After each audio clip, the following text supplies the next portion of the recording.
the preparation video for Luft's Tomato Sev Puri Kit.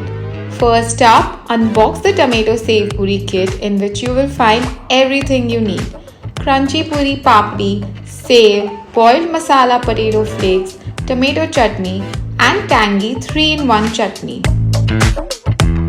For the potato flakes, empty the masala potato flakes in a big bowl. Pour in 110 ml of water. Get your hands in there. Mix and knead for 2 minutes and a smooth boiled potato mash is ready. Place the puris on a plate. Put some mashed potatoes on each puri. Drizzle just 3 to 4 drops of 3-in-1 chutney over the potato mash and then generously pour the tomato chutney. Sprinkle some sev on top. Consume immediately and enjoy.